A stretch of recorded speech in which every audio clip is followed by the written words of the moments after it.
Assalamualaikum warahmatullahi wabarakatuh. Bismillahirrahmanirrahim. Alhamdulillah wassalatu wassalamu ala Rasulillah wa ala alihi wa sahbihi wa mawalah. Subhanaka la ilma lana illa ma 'allamtana innaka antal alimul hakim. Allahumma nawwir qulubana bi nuri hidayatika kama nawwartal arda bi nuri syamsika. Bi rahmatika ya arhamar rahimin. Amma ba'du. Kita lanjutkan kajian kita kitab Al-Arba'in An-Nawawiyah.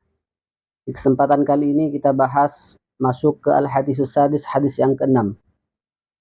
An Abi Abdullah bin Nu'man Bashir radhiyallahu anhu qala sami'tu Rasulullah sallallahu alaihi wasallam yaqul. Hadis yang ke-6 dari Abi Abdullah Nu'man bin Bashir radhiyallahu anhu qala, beliau berkata, sami'tu Rasulullah sallallahu alaihi wasallam, aku mendengar Rasulullah sallallahu alaihi wasallam yaqulu, bersabda, innal halala bayyinun wa innal harama bayyinun wa bainahuma mushtabihatun. Innal halala bayyinun, sungguhnya yang halal itu jelas.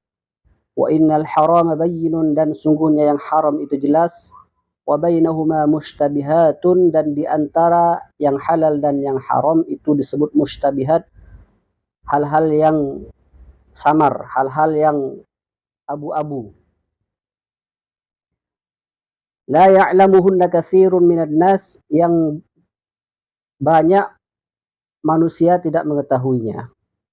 Faman ittaqash syubhati faqad istabra'a lidinihi. Barang siapa yang berhati-hati, yang menjaga diri dari perkara syubhat, dari perkara yang gak jelas halal haramnya, faqad istabra'a lidinihi, maka sungguh dia sudah istabra'ah, menjaga kebersihan lidinihi, untuk agamanya. Menjaga terbebas dari kotoran-kotoran. Jadi sudah berusaha menjaga lidinihi, agamanya, wa irdihi, dan harga dirinya. Wa man waqa'a fi syubhati waqa'a fil haram, dan barang siapa yang terjatuh di perkara syubhat, waqa'a fil haram, maka ia akan terjatuh di perkara yang haram. Karra'i, sebagaimana pengembala, yar'a haulal hima, yang mengembala di sekitar tanah larangan, yushiku an yarta'a fihi, maka ia hampir akan mengembala di tanah larangan tersebut. Ala wa inna likulli malikin himan, dan ketahuilah sesungguhnya setiap raja itu punya tanah larangan.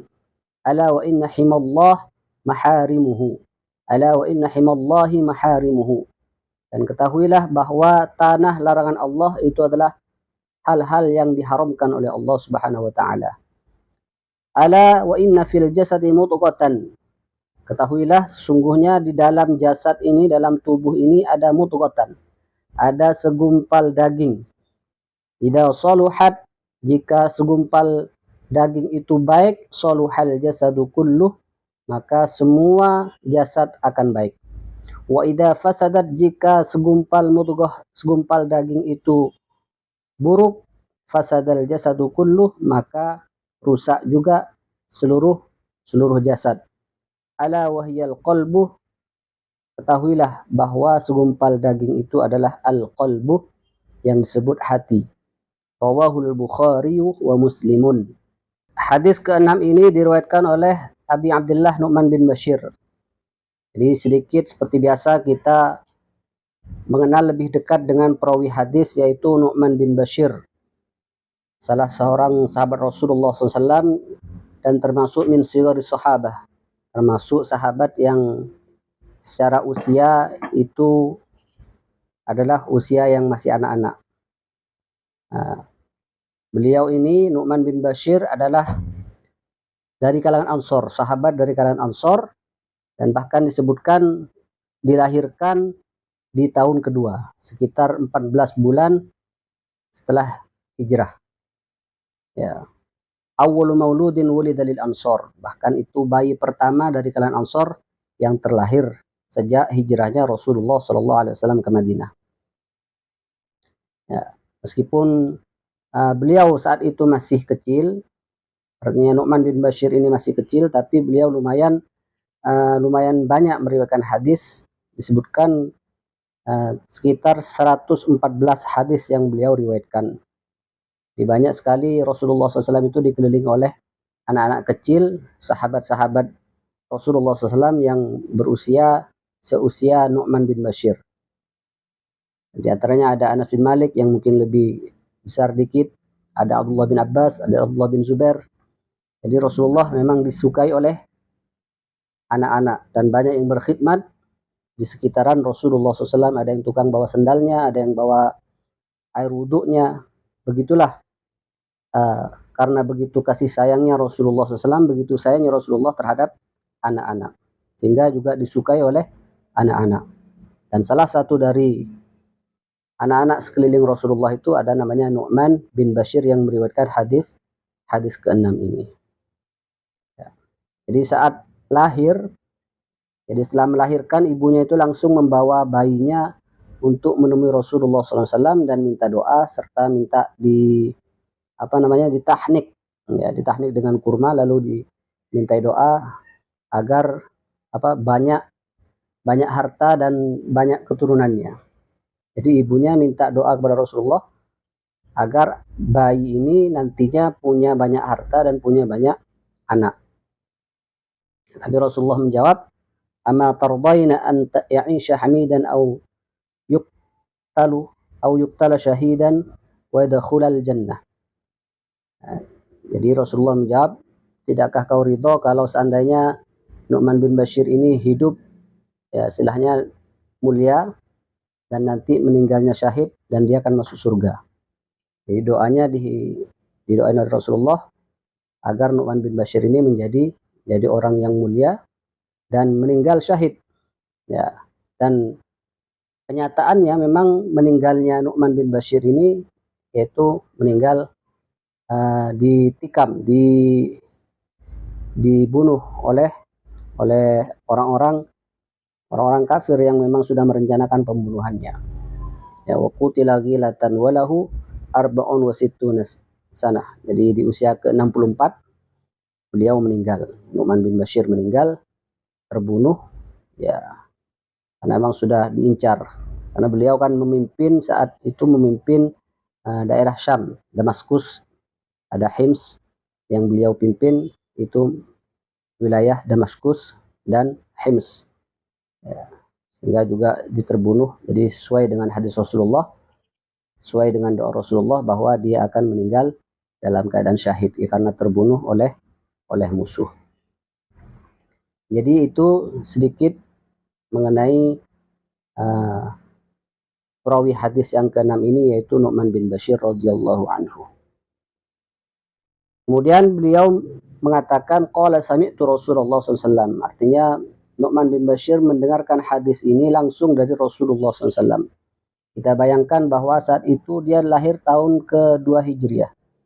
Artinya di saat Rasulullah wafat, jadi usianya masih sekitar 8 tahun. Ya, sekitar 8 tahun. Anak seusia 8 tahun sudah punya hafalan hadis sekitar 114 hadis. Ya, karena memang bagian dari tarbiyah nabawiyah. Jadi pendidikan Nabi terhadap anak-anak itu dengan kasih sayangnya, sehingga betul-betul mengingat apa yang disampaikan oleh Rasulullah SAW. Di antaranya hadis yang diriwayatkannya adalah hadis yang ke-6 ini. Yaqulu, jadi Rasulullah bersabda, innal halala bayyinun, sungguhnya yang halal itu jelas. Wa innal harama bayyinun, dan yang haram itu jelas. Wa bainahuma mushtabihat, dan di antara yang halal dan haram itu ada namanya perkara syubhat. Jadi hal-hal yang enggak jelas halal haramnya itu disebut syubhat. Para ulama mendefinisikan al-halal itu adalah malam yarid dalilun bitahrimihi. Jadi apapun yang enggak ada dalil yang mengharamkannya, maka itu disebut halal. Atau ada dalil yang jelas-jelas menghalalkannya, sudah tentu pasti halal. Yang penting enggak ada dalil yang mengharamkannya, itu disebut al-halal, disebut sesuatu yang halal. Dan itu sudah jelas, yang halal itu sudah jelas. Innal halala bayyinun wa innal haram, sedangkan sesuatu yang haram itu para ulama juga mendefinisikan yang haram adalah ma dalla dalilun ala tahrimihi. Jadi sesuatu yang ada dalil yang mengharamkannya. Jadi perkara haram itu adalah sesuatu yang ada dalil mengharamkannya. Jadi kalau nggak ada dalil yang mengharamkannya disebut al-halal. Jadi kebalikannya haram adalah al-halal. Dan perlu diketahui bahwa sesuatu itu kadang halal tapi bisa jadi haram. Ya, sesuatu itu secara zatnya, secara barangnya itu adalah sesuatu yang halal, tapi bisa berubah menjadi haram karena cara mendapatkannya adalah dengan cara yang diharamkan.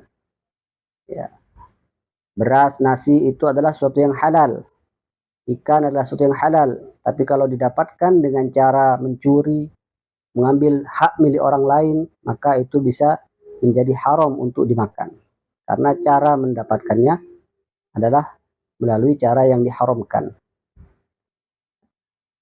Itu yang disebut ya haramun, ya disebut perkara haram karena cara mendapatkannya diharamkan. Jadi barangnya halal, tapi kalau cara mendapatkannya haram menjadi haram. Tidak berlaku sebaliknya. Jadi, perkara haram, barang yang haram, meskipun didapatkan dengan cara yang halal, ya itu tidak menjadi halal. Ya, jadi sesuatu yang haram tetap haram. Babi, misalnya minuman keras, jadi mau diberi dihibah, dapat hibah dari orang, jadi dapat secara halal, istilahnya dihibahin, diberi hadiah, dapat hadiah, ya tetap haram meskipun mendapatkannya dengan cara halal. Ya, wa bainahuma, dan diantara sesuatu yang halal dan haram itu adalah mustabihat, ada sesuatu yang nggak jelas, ya nggak jelas antara haram, nggak jelas kehalalannya, nggak jelas keharamannya. La ya'lamuhunna katsirun minan nas, dan yang perkara syubhat ini yang nggak jelas ini justru banyak ya nggak diketahui oleh kita, oleh orang-orang, oleh manusia. Ya karena emang nggak jelas gitu. Jadi perkara syubhat ini adalah sesuatu yang memang paling banyak tidak diketahui oleh orang-orang.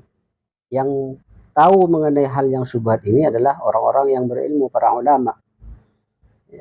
Nah, kesamaran antara yang halal dan haram itu bisa jadi karena satu sisi dia halal, di sisi lain dia haram. Ini tercampur antara halal haram itu juga disebut syubhat. Bahkan para ulama ketika ada dalil haram dan dalil halal bertentangan, kalau nggak bisa mentarjih, kalau nggak bisa mengunggulkan salah satunya, jadi sikap para ulama kadang tawakuf. Jadi tidak bersikap, tidak menghukum, ya dimasukkan ke dalam syubhat itu. Ya, dan tidak melakukan perkara itu ya karena itu termasuk yang syubhat, belum jelas hukum halal dan hukum haramnya. Maka di kelanjutan hadis ini, famanit taqas syubhati, barang siapa yang berhati-hati menjaga diri dari perkara syubhat, menghindari perkara syubhat, ya waspada dengan perkara syubhat, ya faqad istabra'a lidinihi, maka dia sudah berusaha untuk terbebas, sudah berusaha untuk bebas pada agamanya, artinya bebas dari dosa. Jadi sudah berusaha untuk menghindari dosa. Orang yang menghindari syubhat itu sama dengan menghindari dosa. Belum berdosa tapi sudah mendekati dosa. Jadi kalau sudah menghindari dosa, menghindari syubhat, itu artinya menghindari dosa. Karena sudah sejengkal lagi itu adalah jadi haram. Wa irdihi, dan juga sudah berusaha menjaga harga dirinya. Karena orang yang melakukan sesuatu yang syubhat itu pasti akan ya menimbulkan kontroversi di masyarakat. Ya, hal-hal yang sifatnya syubhat, nggak jelas halal haramnya, itu akan jadi omongan masyarakat, jadi pembicaraan masyarakat, bahkan tidak sedikit mungkin menimbulkan persepsi-persepsi buruk, persangka-persangka buruk dari kalangan masyarakat. Makanya menghindari syubhat itu artinya menghindarkan diri kita dari omongan buruk masyarakat, dari prasangka buruk masyarakat, sehingga masyarakat tidak punya prasangka buruk terhadap terhadap kita. Jadi ini penting menjaga harga diri, menjaga diri atau menjaga masyarakat biar nggak berprasangka buruk terhadap kita itu adalah suatu yang penting. Ya, kadang orang tidak terlalu peduli, biarin omongan orang, biarin prasangka buruk orang. Yang penting saya kerja, saya melakukan ini. Padahal yang dilakukan itu adalah suatu yang syubhat, yang memang nggak jelas halal haramnya, sehingga ya jangan salahkan orang-orang berprasangka buruk. Ya, karena itu adalah muncul dari ya, sikap. Banyak hal-hal yang menimbulkan kontroversi, itu adalah hal-hal yang namanya syubhat. Ya karena tercampur tadi. Ya, mungkin satu contoh yang syubhat itu bagian dari syubhat, semisal menerima orderan orderan atau menerima jadi tukang parkir misalnya. Jadi tukang parkir tapi di klub malam. Ya, jadi tukang parkir ini ngejaga barangnya, yang ngejaga seperti halal gitu. Tapi di satu sisi yang dijaga itu adalah sedang orang-orang yang sedang bermaksiat. Dan itu ya secara tidak langsung adalah sedang melakukan sesuatu yang syubhat. Jadi antara tarik-menarik antara yang halal dan yang haram. Dan pasti akan menyebabkan prasangka-prasangka buruk dari masyarakat.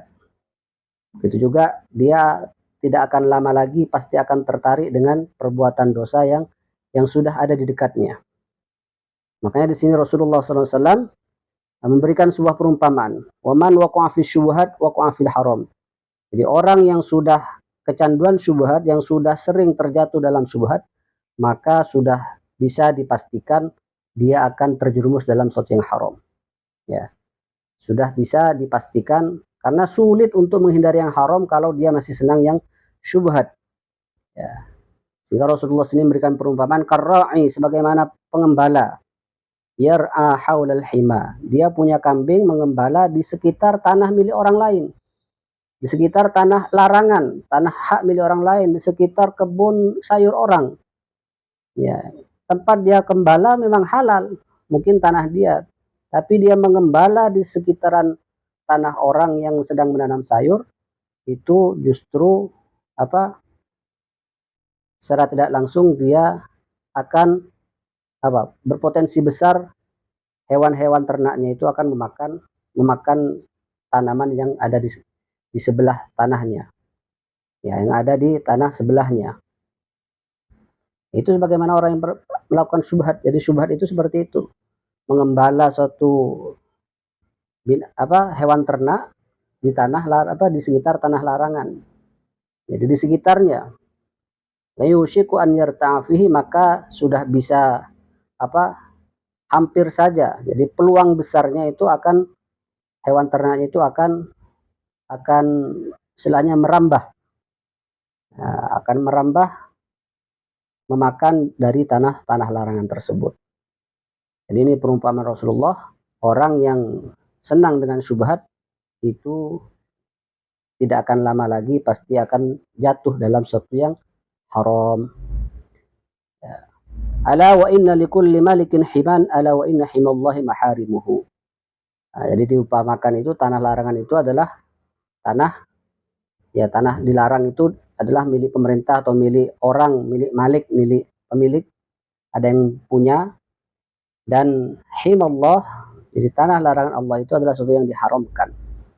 Jadi kita melakukan perkara syubhat itu sudah ada di pinggir sesuatu yang haram. Ya. Makanya para ulama ya itu sangat menjaga sekali menghindarkan diri dari yang syubhat, bahkan menghindarkan diri dari yang halal. Ya, menghindarkan diri dari yang halal. Ya, khawatir terjatuh dalam sesuatu yang syubhat. Ya. Jadi nggak hanya menghindarkan diri dari yang syubhat, tapi beberapa sesuatu yang halal itu ya ulama-ulama dulu itu menghindari. Ya khawatir terjatuh dalam syubhat. Kalau sudah terjatuh dalam syubhat, nanti tak lama akan jatuh ke dalam sesuatu yang haram. Ya. Kita tahu dalam sebuah riwayat disebutkan ya, bagaimana Abu Bakar As-Siddiq radhiyallahu anhu suatu ketika salah satu karyawannya itu membawa susu. ya, membawa susu ke Abu Bakar dan Abu Bakar langsung meminumnya. Biasanya kalau membawa sesuatu, Abu Bakar selalu bertanya, dari mana ini? Dari mana makanan ini? Dari mana minuman ini? Dan ketika itu tidak bertanya, sehingga merasa aneh. Karyawan ini bertanya, kenapa nggak bertanya? Dari mana asal susu ini? Jadi bertanyanya itu setelah beliau Abu Bakar radhiyallahu anhu meminum susu tersebut. Dan setelah bertanya, ternyata karyawan itu menjawab, susu ini saya dapatkan sebagai imbalan.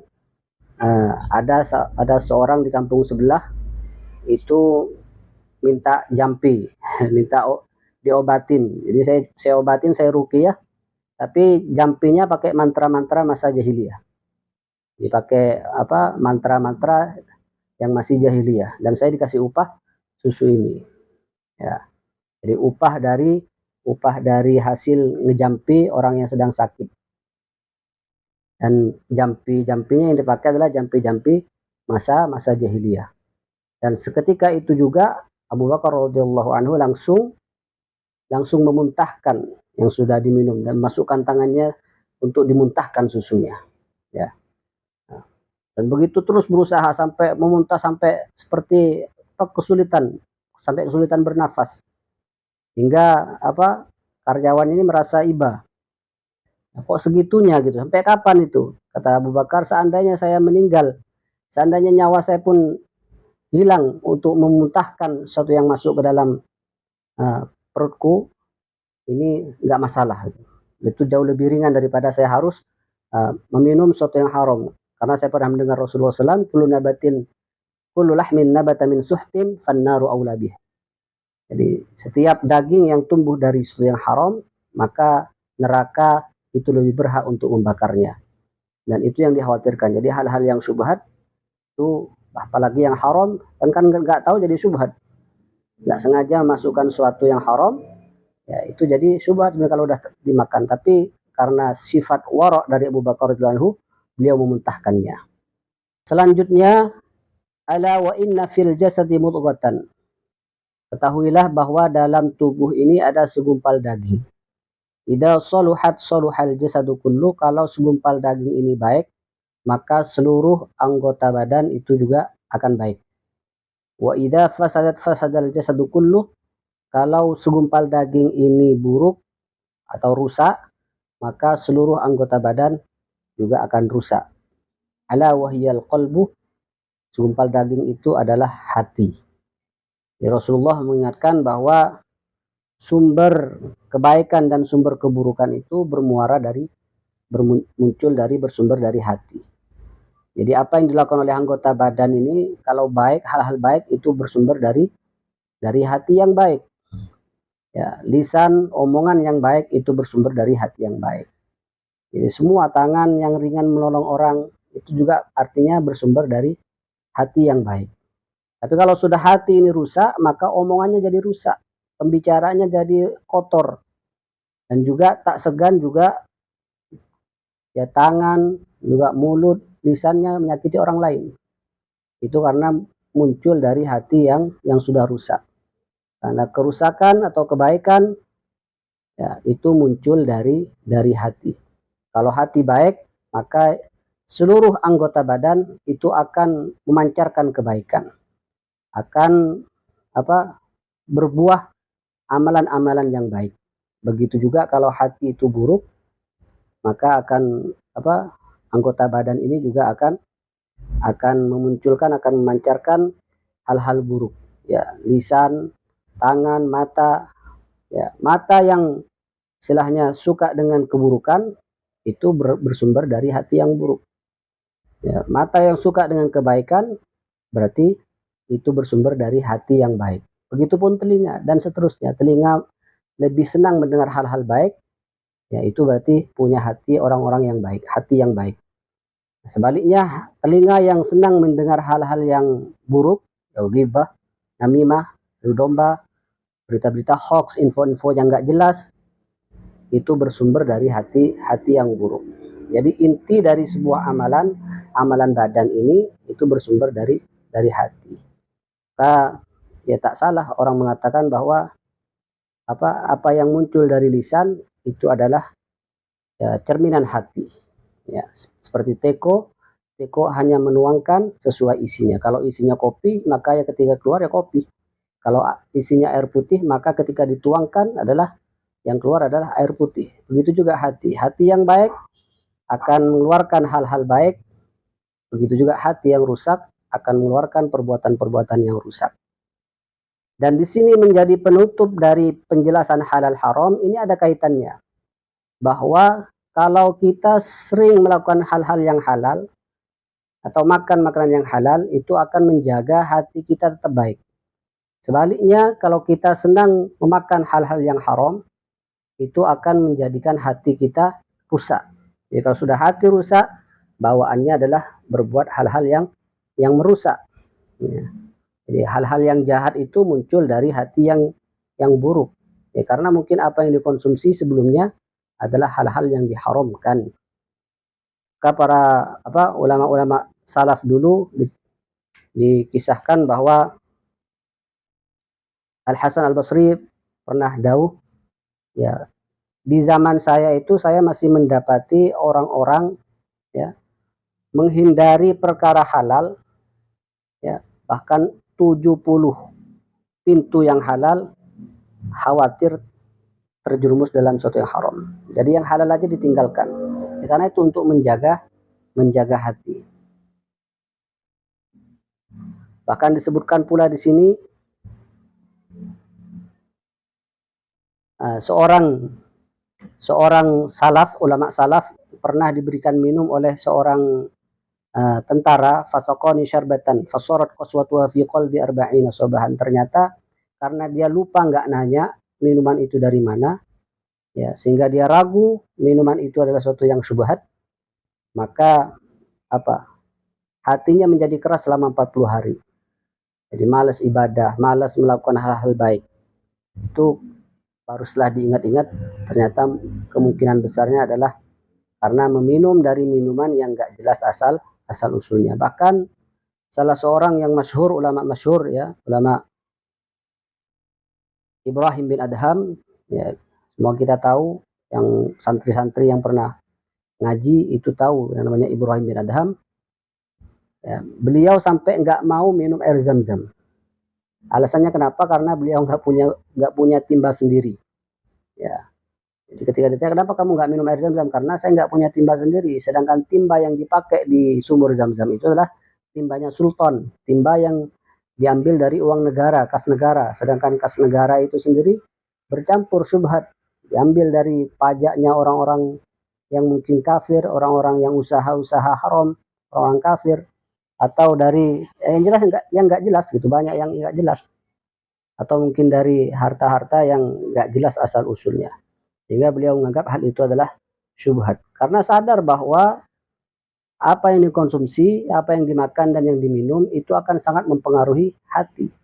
Jadi untuk menjaga kemurnian hati ini, jadi kebersihan hati, ya, agar tetap baik kondisinya, maka yang menjaga hal-hal yang syubhat sekalipun itu sangat dihindari.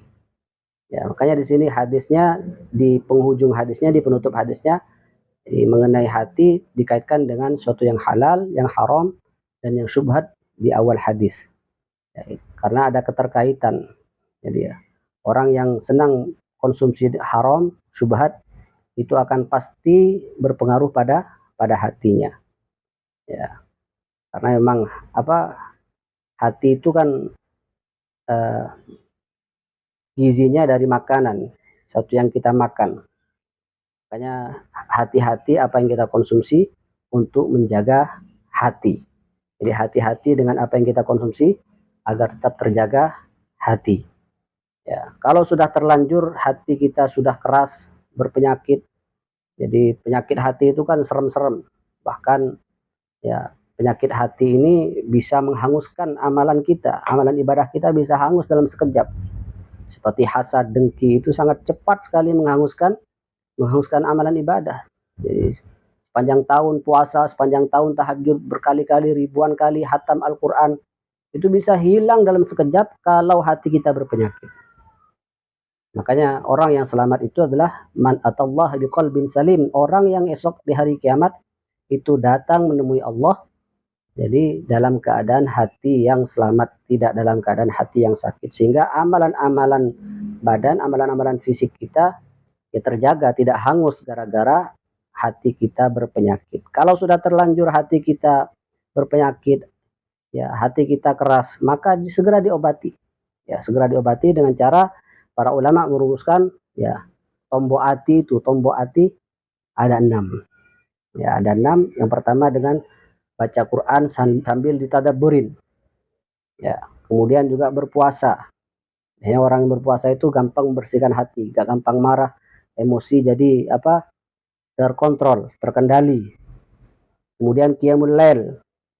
Yang ketiga qiyamul lail itu bangun di sepertiga malam terakhir. Jadi di waktu yang sangat tenang saat itu. Wat tadarru' inda sahar. Ya, banyak doa di waktu sahur. Wa mujalasatus salihin, dan berkumpul dengan orang-orang yang soleh. Cari lingkungan yang baik biar hati kita yang sudah terlanjur berpenyakit itu menjadi baik. Jadi ketularan baik itu. Wa aklil halal, dan di sini para ulama mengatakan dan makan suatu yang halal. Pastikan yang dikonsumsi itu adalah yang halal. Ya, wa huwa ra'suha, dan ini adalah yang utama. Makanan halal itu adalah gizi hati paling utama. Maka sekali lagi jaga hati dengan menjaga apa yang kita konsumsi. Ya, demikian hadis yang ke-6 ini. Kurang lebihnya mohon maaf. Jika ada yang mau ditanyakan, silahkan tulis di kolom komentar. Hadanallahu wa iyyakum ajma'in. Allahu a'lam bissawab. Subhanakallah bihamdika asyhadu an la ilaha illa anta astaghfiruka wa atubu ilaik. Wassalamualaikum warahmatullahi wabarakatuh.